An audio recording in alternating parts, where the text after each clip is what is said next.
بسم اللہ الرحمن الرحیم۔ معزز ناظرین، عید الفطر کی آمد ہے۔ یہ خوشیوں اور مغفرت کا موقع ہے، لیکن یاد رکھیے کہ اگر گھر میں یہ تین خاموش چیزیں موجود رہیں تو برے حالات اور تنگ دستی آپ کا مقدر بن سکتی ہے۔ لہذا عید الفطر سے پہلے انہیں پہچان کر گھر سے باہر پھینک دیں، ورنہ آپ جلدی تباہ ہو سکتے ہیں۔ وہ تین چیزیں کیا ہیں؟ ہر گھر میں ایک چھوٹی سی چیز ایسی ہوتی ہے جو روز بروز نقصان پہنچاتی چلی جاتی ہے۔ کیا آپ جانتے ہیں وہ کیا ہے؟ اگر آج اسے نہ نکالا گیا تو یہ آپ کے گھر میں غربت، بدقسمتی، منفی توانائیاں اور غیر مرئی مخلوق کو کھلے عام داخل ہونے دے گی۔ کیا آپ نے کبھی سوچا ہے کہ کچھ گھر ایسے کیوں ہوتے ہیں جہاں داخل ہوتے ہی دل گھبرا اٹھتا ہے؟ ایسا لگتا ہے جیسے فضا بھاری ہو، ہوا میں کوئی انجانی خاموشی تیر رہی ہو۔ سب کچھ بظاہر درست ہوتا ہے، لیکن پھر بھی سکون کہیں گم ہو جاتا ہے۔ گھر صاف ستھرا، نمازی لوگ، ذکر، درود اور استغفار کی آوازیں، مگر پھر بھی دل بے چین، نیند ادھوری اور صبح جاگتے ہی بدن تھکا ہوا۔ ایسا کیوں ہوتا ہے کہ دعا کے بعد بھی دل کو اطمینان نہیں ملتا؟ گھر کی خوشیاں جیسے آتے آتے کہیں مڑ جاتی ہیں اور دل کسی اندیکھے بوجھ کے نیچے دبنے لگتا ہے۔ کبھی ہم سوچتے ہیں شاید کسی نے نظر لگا دی، شاید کوئی بدنیت انسان ہمارے خلاف کچھ کر رہا ہے۔ لیکن سچ یہ ہے کہ بعض اوقات بڑا دشمن باہر ہوتا ہے، مگر اصل دشمن ہمارے گھر کی دروں دیواروں کے اندر چھپا ہوتا ہے۔ ہم خود انجانے میں اسے پناہ دیتے ہیں، ہم خود اپنی کمزوری سے اسے جگہ دیتے ہیں۔ یہ وہ چیز ہے جسے ہم معمولی سمجھ کر رکھتے ہیں، لیکن در حقیقت وہی چیز جو روشنی کو اندھیرے میں بدل دیتی ہے، یہی وہ چیز ہے جو رحمت کے فرشتوں کو دور اور شیطان کو قریب کر دیتی ہے۔ ایسا نہیں ہے کہ گھر کے افراد برے ہوں، بلکہ وہ اس چیز کے اثرات سے خود بھی بے خبر رہتے ہیں، اور جب یہ اثرات بڑھنے لگتے ہیں تو انسان کے دل پر بوجھ بڑھنے لگتا ہے۔ ایسا محسوس ہوتا ہے جیسے سانسیں بھاری ہوں، جیسے دل کسی انجانے خوف میں گرفتار ہو۔ انسان کوشش کرتا ہے، دعا کرتا ہے، مگر سکون کی بارش نہیں برستی۔ اس کی وجہ وہی چھپی ہوئی چیز ہوتی ہے جسے ہم نظر انداز کر کے اپنے گھر میں جگہ دے بیٹھتے ہیں۔ لیکن خوشخبری یہ ہے کہ اگر آپ آج اس حقیقت کو جان لیں اور وہ چیز اپنے گھر سے نکال دیں تو آپ دیکھیں گے کہ کس طرح گھر کا ماحول بدلنے لگتا ہے۔ جہاں پہلے بے چینی تھی وہاں سکون اترنے لگے گا، جہاں جھگڑے تھے وہاں الفت کی ہوا چلنے لگے گی، جہاں خاموش دیواریں تھیں وہاں تسبیح کی آوازیں گونجنے لگے گی، اور سب سے بڑھ کر آپ محسوس کریں گے کہ اللہ تبارک و تعالیٰ کی رحمت خود چل کر آپ کے دروازے تک آئے گی۔ تو آج کی ویڈیو میں آپ کو وہ راز بتانے والا ہوں جو شاید آپ کی زندگی بدل دے۔ ایسا راز جو اگر آپ نے آج سمجھ لیا اور عمل کر لیا تو آپ کا گھر بے سکونی سے برکت کی طرف سفر شروع کر دے گا۔ وہ چیز منفی اثرات کو دعوت دیتی ہے، اب وقت آ گیا ہے کہ اسے پہچان کر اپنے گھر سے ہمیشہ کے لیے نکال دیا جائے۔ محترم ناظرین، آج کی یہ ویڈیو میرے ہر بھائی اور بہن کے لیے بہت ہی اہم ہے۔ اس ویڈیو کا ایک ایک لفظ اتنا قیمتی ہے کہ اگر آپ جان جائیں تو آپ اس پر ضرور عمل کرنا شروع کر دیں گے، کیونکہ جانے انجانے میں بہت سی ایسی غلطیاں ہم سے سرزد ہو جاتی ہیں جن کا ہمیں یہ پتہ نہیں ہوتا، اور ان کی وجہ سے گھر میں تنگ دستی، غربت اور بے برکتی پیدا ہو جاتی ہے۔ اگر ان چھوٹی چھوٹی غلطیوں کو ہم ٹھیک کر لیں تو گھر سے ساری کی ساری بے برکتی چلی جائے گی، رزق کی کمی ختم ہو جائے گی انشاءاللہ تعالی۔ اللہ کے فضل کے ساتھ اور آپ کے گھر میں برکت ہی برکت کے انبار لگ جائیں گے۔ محترم ناظرین، اللہ تبارک و تعالی نے انسان کو اس دار فانی میں بھیج کر زندگی کے طور طریقے سکھا دیے تاکہ وہ اپنی زندگی کو اور ضروریات زندگی کو انتہائی آسان انداز میں پورا کرے۔ انسانی زندگی کے معاملات، صحت، کامیابی، کاروبار اور دیگر میدانوں میں مدد کے لیے اللہ تبارک و تعالی نے اپنے محبوب بندوں میں سے چند بندوں کا انتخاب کیا جنہیں ہم انبیاء کہتے ہیں۔ ان کے بتائے ہوئے ہر طور طریقے میں نہ صرف برکت ہے بلکہ زندگی کی فلاح اور کامیابی کامیابی پوشیدہ ہے۔ انسان کسی بھی میدان میں کامیابی حاصل کرنا چاہتا ہے تو اسے سیرت نبوی صلی اللہ علیہ وسلم پر عمل پیرا ہونا ہوگا۔ اسلامی تعلیمات میں زندگی اور گھر کے سکون کے لیے چند اصول بیان کیے گئے ہیں۔ گویا کوئی انسان اگر ان پر عمل پیرا ہوتا ہے تو وہ اپنے گھر میں سکون پائے گا۔ انسان گھر میں کسی بھی کام کو سر انجام دے تو فوراً بسم اللہ پڑھے، اس کام کو کرنے سے قبل ہر وقت ذکر الہی میں مشغول رہے۔ جدید دور ہے تو اکثر لوگ اپنے وقت کو گزارنے کے لیے موبائل فون کا کثرت سے استعمال کرتے ہیں، جن سے نہ صرف وقت ہاتھ سے جا رہا ہے بلکہ نیکی کرنے کے بھی لمحات انسانی ہاتھ سے پھسلتے جا رہے ہیں۔ کوشش اور اہتمام اس بات کا کرنا چاہیے کہ جب بھی گھر میں کسی بھی کام میں مصروف ہوں تو استغفر اللہ، اللہ اکبر، الحمدللہ، یا حی یا قیوم وغیرہ کے اذکار کو نہ صرف خود اپنی زبان پر جاری رکھیں بلکہ اپنے بچوں کو بھی اس بات کی ترغیب دیں۔ سورۃ المدثر میں اللہ تبارک و تعالی نے ایک جنتی اور جہنمی کا مکالمہ بیان کیا، جس میں جنتی جہنمی سے سوال کرتا ہے کون سی چیز تجھے جہنم نے لے کر آئی ہے، تو اس پر وہ جواب دیتا ہے کہ ہم نماز پڑھنے والوں میں سے نہ تھے، یہ تو وہ لوگ ہیں جو نماز نہیں پڑھتے، جو نماز پڑھتے ہیں لیکن اس میں سستی کرتے ہیں، وقت ضائع کرتے ہیں اور قصداً نماز کو دیری سے پڑھتے ہیں۔ ان کے متعلق بھی ارشاد فرمایا بس ان نمازیوں کے لیے ہلاکت ہو جو اپنی نماز سے غافل ہیں۔ گویا یہ نماز ضرور پڑھتے ہیں، ان میں اکثر غفلت میں پڑ جاتے ہیں، ان کے لیے بھی خرابی ہے۔ لہذا گھر میں برکت چاہتے ہیں تو اکثر نماز کا اہتمام گھر میں کیا کریں۔ نوافل سنت تو لازم گھر میں ہی ادا کیا کریں۔ گھر میں نوافل سنت پڑھنے کے بہت سے فوائد ہیں۔ ایک تو بچوں کو دیکھ کر نماز کی ترغیب ملتی ہے، دوسرا گھر میں برکت رہتی ہے۔ گھر میں برکت کے لیے قرآن مجید کی تلاوت کا اہتمام کیا جائے، اگرچہ تھوڑا ہی کیا جائے لیکن روز کی بنیاد پر کیا جائے۔ آپ چاہیں تو ایک صفحہ تلاوت کریں، لیکن تلاوت روز کی بنیاد پر ہو سکے تو اپنے بچوں کو ایک صفحہ روزانہ تلاوت کر کے سنائیں تاکہ ان میں قرآن مجید کی تلاوت کا شوق پیدا ہو۔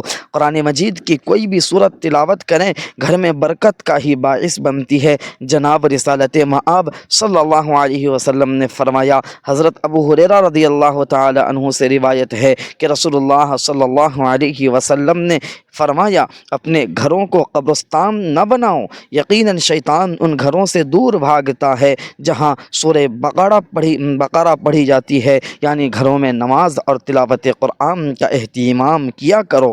اہل علم فرماتے ہیں روزانہ رات عشاء کی نماز کے بعد جو شخص سورہ واقعہ کی تلاوت کرتا ہے اللہ تبارک و تعالی اس کے رزق میں بے پناہ اضافہ فرماتا ہے۔ صبح سورہ یاسین کی تلاوت بھی کرنی چاہیے، جمعۃ المبارک کو سورہ کہف کی تلاوت کرنی چاہیے۔ قرآن مجید میں اللہ تبارک و تعالی نے تقوی سے متعلق ارشاد فرمایا، اور زاد راہ یعنی راستے کے خرچے سے لے لیا، یقیناً سب سے بہتر زاد راہ تقوی ہے، اور اے اہل عقل مجھ سے ڈرتے رہو۔ پھر ارشاد ہوا یقیناً اللہ تبارک و تعالی کے نزدیک تم نے سب سے زیادہ عزت والا وہ ہے جو سب سے زیادہ پرہیزگار ہے۔ بے شک اللہ تبارک و تعالی سب کچھ جاننے والا ہے، باخبر ہے۔ گھر میں برکت کے لیے عمل یہ ہے کہ انسان اللہ تبارک و تعالی سے جس طرح ڈرتا ہے یا اس کی محبت میں مجلس میں مسجد میں سفر میں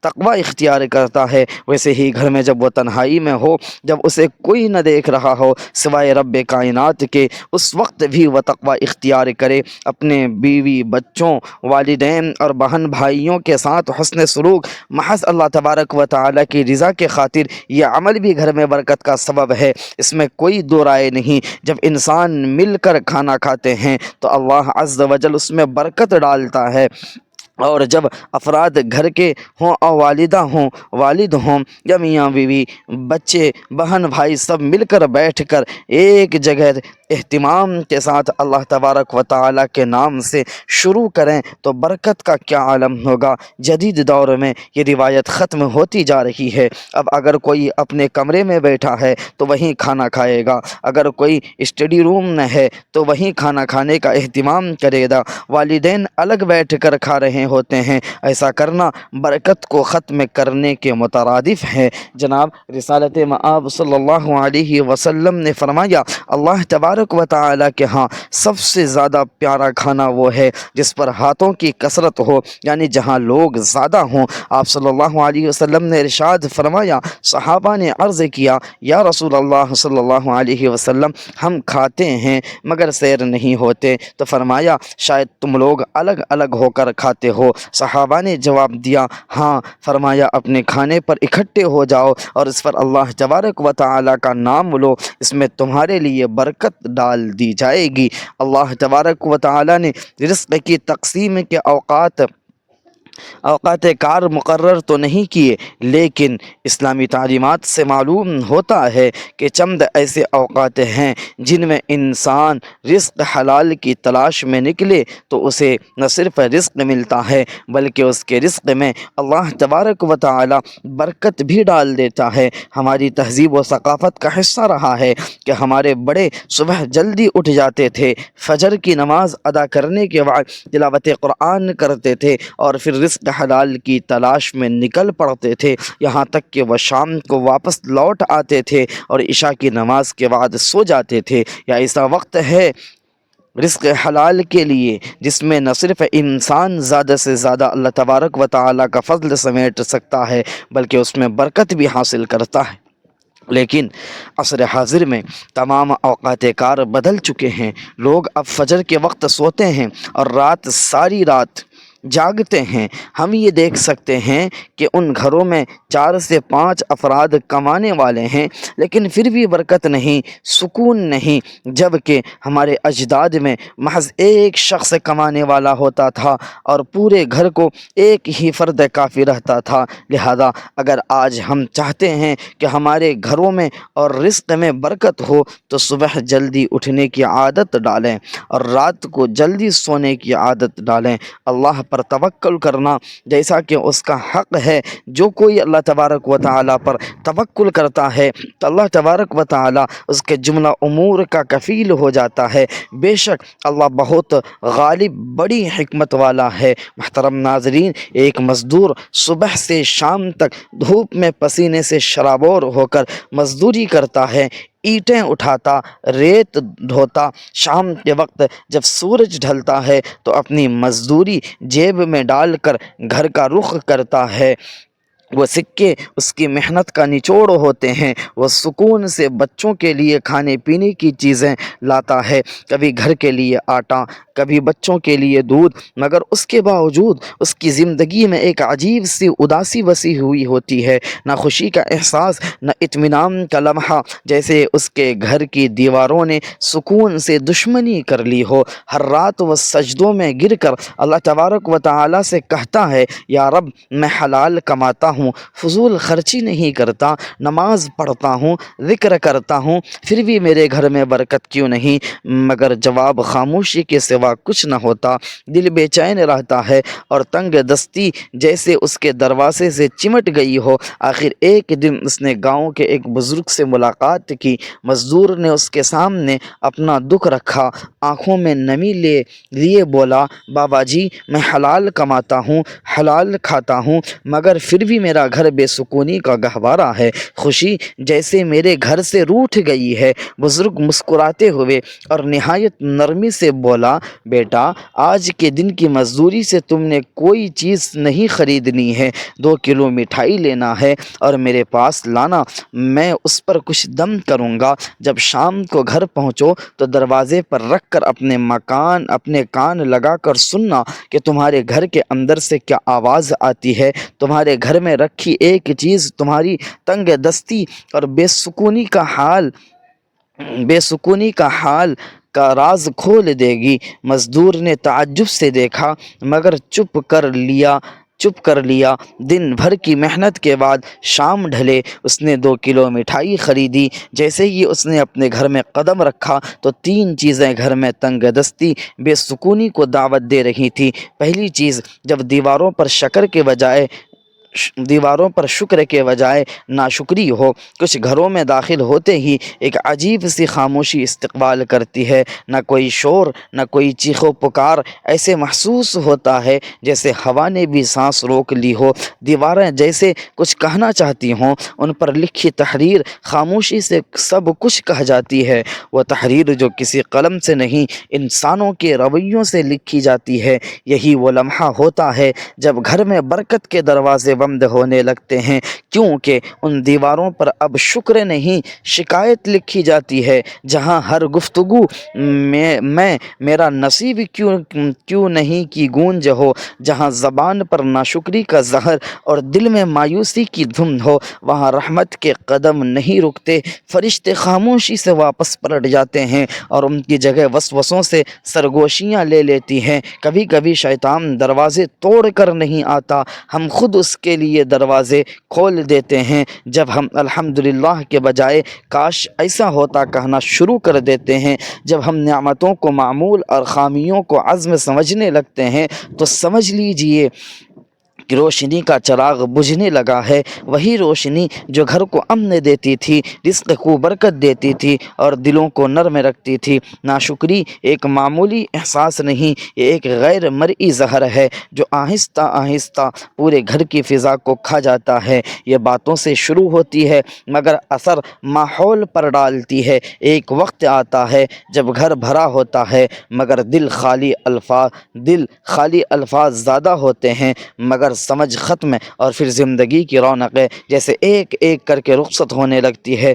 شیطان ایسے گھروں میں خوشیوں سے بسیرا کرتا ہے جہاں زبان ناشکری کے بولے اور دل شکر کرنا بھول جائے۔ وہ جانتا ہے جہاں شکر نہیں وہاں سجدے بھی بے نور ہوتے ہیں، جہاں شکایت ہے وہاں دعا بھی دروازہ نہیں کھولتی۔ وہاں ہر دل میں یہ احساس ڈالتا ہے تم محروم ہو، اور انسان اپنی موجودہ نعمتوں کو بھول کر خالی پن کے جال میں پھنستا چلا جاتا ہے۔ یاد رکھیے، شکر صرف الفاظ نہیں، یہ ایک روشنی ہے۔ یہ وہ روشنی ہے جو اندھیروں کو پیچھے دھکیلتی ہے، جو فرشتوں کو متوجہ رکھتی ہے اور جو شیطان کے قدموں کو جلا دے۔ جس گھر میں زبان الحمدللہ کہنا سیکھ لے، اس گھر کی چھت بھی دعا بن جاتی ہے۔ اگر آپ چاہتے ہیں تنگ دستی کا سلسلہ ٹوٹ جائے، بے سکونی کی زنجیریں کٹ جائیں اور گھر میں روشنی خود چل کر آئے، تو سب سے پہلے اپنے الفاظ کو بدلیں، کیونکہ جب دیواروں پر شکر لکھا جاتا ہے تو رحمت خود ان الفاظ کو پڑھنے آتی ہے۔ 3 چیزیں گھر میں تنگ دستی، بے سکونی کو دعوت دیتی ہیں۔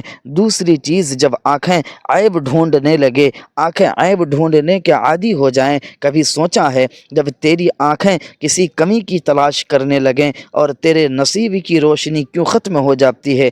کیوں گھر کا سکون تیرے ہاتھ سے ریت کی طرح پھسلنے لگتا ہے؟ کیوں ہر چیز ہونے کے باوجود دل خالی، روح بوجھل اور فضا بے رونق ہونے لگتی ہے؟ اس لیے کہ وہ آنکھ جو محبت کے لیے پیدا ہوئی تھی اب تنقید کا ہتھیار بن چکی ہے۔ وہ نگاہ جو رحمت کے منظر دیکھنے والی تھی اب صرف دوسروں کے عیب تلاش کرتی ہے۔ اور جان لیں، جس گھر میں عیب ڈھونڈنے والے بستے ہیں وہاں برکت نہیں رکتی، وہاں شیطان اپنا ٹھکانہ بناتا ہے۔ یہ عیب جوئی معمولی گناہ نہیں، یہ روح کی بیماری ہے۔ یہ وہ آگ ہے جو خاموشی سے دلوں کو جلاتی ہے، تعلقات کو راکھ کر دیتی ہے اور گھر کی فضا کو اندھیروں میں بدل دیتی ہے۔ جس گھر میں ہر زبان کسی دوسرے کی قصور گنتی ہے وہاں رزق تنگ ہوتا ہے، دعائیں رک جاتی ہیں اور سکون ہجرت کر جاتا ہے۔ اے وہ آنکھ جو دوسروں کی خامیاں دیکھتی ہے، کبھی اپنے آئینے میں جھانک، تجھے اندازہ ہوگا کہ جو عیب تو دیکھتا ہے وہ تیرے دل کی اپنی غفلت کی عکاسی ہے۔ جو دوسروں میں کمی تلاش کرتا ہے وہ دراصل اپنے اندر کے خالی پن سے بھاگ رہا ہوتا ہے۔ ایسے لوگ گھروں میں شور چھوڑ جاتے ہیں مگر سکون کبھی نہیں۔ شیطان جانتا ہے محبت والے گھر اس کے دشمن ہیں، اس لیے وہ گھروں کی نگاہوں میں زہر گھول دیتا ہے، وہ دلوں کے درمیان دیواریں کھڑی کر دیتا ہے، وہ کانوں میں سرگوشی کرتا ہے۔ دیکھو اس نے تمہارے ساتھ ایسا کیا ہے، اور جب تم اس کے بہکاوے میں آ جاتے ہو تو سمجھ لو تمہارے گھر کی فضا بدل گئی، اب وہاں صرف وسوسے بستے ہیں، محبت نہیں۔ یاد رکھو جس گھر کی آنکھیں عیب دیکھنے لگتی ہیں اس گھر کی برکتیں پردہ کر لیتی ہیں۔ جہاں نگاہ میں بدگمانی ہو وہاں فرشتے نہیں آتے، وہاں شیطان رقص کرتا ہے، ناچتا ہے، اس کی ہنسی تمہیں سنائی نہیں دیتی مگر تمہاری ہر بے سکونی اس کی فتح کی گواہی دیتی ہے۔ دلوں کو جوڑنے والی آنکھیں جتنی ہوتی ہیں اور توڑنے والی آنکھ جنتی ہوتی ہیں، اور توڑنے والی آنکھیں جہنمی ہوتی ہیں۔ رحمت ان گھروں میں اترتی ہے جہاں نگاہ پردہ ڈالنا جانتی ہے، جہاں زبان محبت تلاش کرتا ہے، جہاں دل دوسروں کے لیے دعا کرتا ہے نہ کہ عیب بیان کرے۔ مومن اگر چاہتا ہے کہ تیرے گھر سے تنگ دستی کا سایہ رخصت ہو جائے، بے سکونی کی زنجیریں ٹوٹ جائیں، تو اپنی نگاہ کو پاک کر، عیب دیکھنے کے بجائے خوبی دیکھ۔ عیب چھپانے والا اللہ تبارک و تعالیٰ کا دوست بن جاتا ہے اور عیب پھیلانے والا شیطان کا۔ جب آنکھیں محبت سے دیکھنے لگتی ہیں تو رحمتیں خود دروازہ کھول کر آتی ہیں۔ جب آنکھیں دوسروں کی کمی میں الجھ جائے تو سمجھ لے شیطان تیرے ذہن میں اتر چکا ہے۔ تیسری چیز، جب دروازے دعاؤں سے نہیں آوازوں سے کھلیں۔ کیا تم نے کبھی سوچا ہے کہ گھر وہ جگہ ہے جہاں امن اترنا چاہیے، جہاں دروازے کھلیں تو اسلام کی روشنی پھیلے، لیکن اگر وہیں دروازہ شور اور تلخی اور چیخ و پکار سے کھلے وہاں زحمت نے جگہ لے لی ہے۔ جب گھروں کے دروازے سلام سے خالی ہو جائیں تو وہاں فرشتے نہیں آتے، جب الفاظ بھاری ہو جائیں تو وہاں فضا بھی بوجھل ہو جاتی ہے، اور جب گفتگو میں تلخی پیدا ہو جائے تو برکت زمین سے اڑ جاتی ہے۔ یہی وہ لمحہ ہے جب شیطان دروازہ کھولتا ہے اور کہتا ہے اب یہ گھر میرا ہے۔ گھر کا شور صرف آوازوں کا نہیں ہوتا، یہ دلوں کے شور سے جنم دیتا ہے۔ جب ماں کا دل دکھی ہو، ماں کا چہرہ بوجھل ہو، بچوں کے لہجے میں کرواہٹ ہو تو یہ شور دیواروں سے ٹکرا کر واپس آتا ہے، اور آہستہ آہستہ وہ شور گھر کے در و دیوار سے روشنی کھینچ لیتا ہے۔ پھر وہی گھر جو کبھی سکون کا گہوارہ تھا اب بے برکتی کا مرکز بن جاتا ہے۔ یہ شور صرف الفاظ نہیں، یہ رحمت کے فرشتوں کے لیے بند دروازے ہیں۔ وہ گھر جہاں آوازیں اونچی ہوں، جہاں زبان تیز ہو، جہاں دلوں میں برداشت نہ ہو، وہ گھر اصل شیطان کا ٹھکانہ بن جاتا ہے، کیونکہ شیطان کو خاموشی نہیں شور پسند ہے۔ اسے وہ گھر پسند ہے جہاں بحث ہو مگر دعا نہ ہو، جہاں غصہ ہو مگر صبر نہ ہو، جہاں میں ہوں مگر ہم نہ ہوں۔ اگر تم چاہتے ہو کہ تنگ دستی تیرا مقدر نہ بنے تو اپنے گھر کے دروازے آوازوں سے نہیں دعاؤں سے کھولو۔ سلام کو اپنے دہلیز کا پہلا لفظ بناؤ، درود کو اپنے دروازے کا پہرے دار بناؤ۔ جب زبان سے سلام نکلتا ہے تو فرشتے جواب دیتے ہیں، لیکن جب زبان سے شور نکلتا ہے تو رحمت کے دروازے بند ہو جاتے ہیں۔ ہر گھر میں خوشحالی، رزق، برکت اور محبت اس وقت اترتی ہے جب اس گھر کا پہلا کلمہ سلام ہو۔ ناظرین، اللہ تبارک و تعالیٰ سے دعا ہے اللہ تبارک و تعالیٰ نیکی کی بات کو سننے، سمجھنے اور اس پر عمل کرنے کی توفیق عطا فرمائے۔ میرا سنانا اور آپ کا سننا اپنی بارگاہ الہی میں قبول اور منظور فرمائے، اور ہمارا خاتمہ ایمان پر فرمائے، آمین یا رب العالمین۔ ناظرین، ویڈیو اچھی لگی ہو تو ویڈیو کو لائک کریں، دوستوں میں شیئر کریں، چینل کو سبسکرائب کریں، اور کمنٹ باکس میں اللہ تبارک و تعالیٰ کے 99 ناموں میں سے کوئی ایک نام ضرور لکھیں۔ اگلی ویڈیو تک کے لیے اجازت دیجیے۔ اللہ حافظ۔ السلام علیکم ورحمۃ اللہ۔